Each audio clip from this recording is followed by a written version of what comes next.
இப்போ நம்ம என்ன செய்ய போகிறோம்னா நல்லெண்ணெயை விட போகிறோம். நிறைய எண்ணெய் தேவைப்படுங்க, அப்போ தான் இது கெட்டு போகாது. நல்லெண்ணெய் தவிர வேறு எந்த எண்ணெயும் விட்டுறாதீங்க. நல்லெண்ணெய் மட்டும்தான் இதுக்கு உண்டான இது. நீங்கள் வந்து நல்லெண்ணெய் தான் விடணும், வேறு எந்த எண்ணெயுமே இதுக்கு போட்டு பண்ணக்கூடாது கேட்டிங்களா. அதுக்காக நான் நல்லெண்ணெய் விட்டாச்சு. இப்போ என்ன செய்ய போகிறேன், நான் வந்து கடுகு போட போகிறேன்.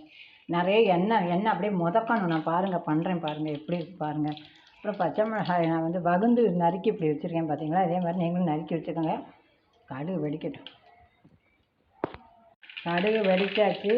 போடும் போது தள்ளி நின்றுக்கோங்க, வெடிக்க ஆரம்பிச்சிருவாங்க சரிங்களா. தள்ளி நின்றுக்கோங்க. சில மிளகாயில் நல்லா வதக்கணும். அது வந்து எண்ணெயில் நல்லா வதங்கணுங்க. நல்லா வதக்கி புளியை வந்து என்ன செய்யணும், இப்படி கெட்டியாக கரைச்சி விடணும் பார்த்தீங்களா. இப்போ கொஞ்சம் குறைச்சிக்கலாம். தள்ளியே நின்றுக்கோங்க, இல்லைன்னா நீங்கள் ஒரு தட்டை போட்டு கூட மூடிடலாம், இன்னும் இது இல்லை. இதை வந்து நிறைய எல்லா டிஷ்ஷுக்கும் தொட்டுக்கலாம். இட்லிக்கு தொட்டுக்கலாம், தோசைக்கு தொட்டுக்கலாம், சப்பாத்திக்கு கூட சில பேர் தொட்டுக்கிறாங்க. அது உங்கள் இஷ்டம். இதோடு நீங்கள் வந்து நிறைய வெங்காயம் கூட நீங்கள் நறுக்கி நல்லா வதங்கியாச்சு பார்த்தீங்களா. இன்னும் கூட கொஞ்சம் வதக்கும். நல்லா வதங்கியாச்சு.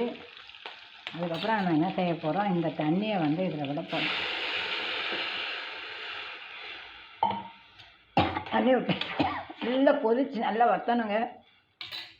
இந்த ஸ்டேஜில் நம்ம உப்பு போட்டுடலாம்.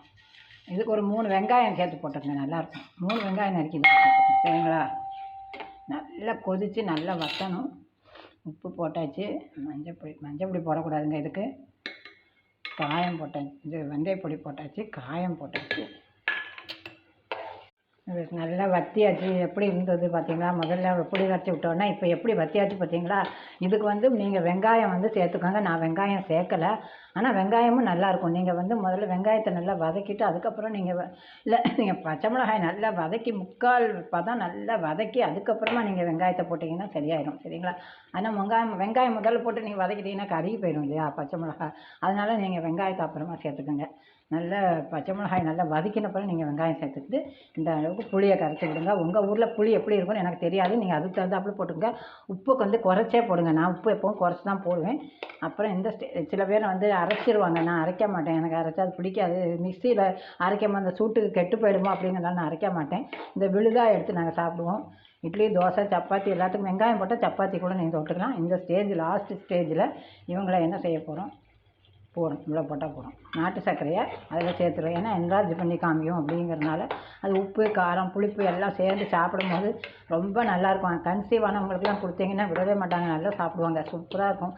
என் பொண்ணுக்கு வந்து ரொம்ப இது பிடிக்குங்க, வந்தப்பெல்லாம் கேட்பான். அப்புறம் நான் வந்து இதுக்கு இடையில நான் என்ன செஞ்சுருக்கேன் அப்படின்னா டீ போட்டிருக்கேன் பாருங்கள். அப்புறம் தோசை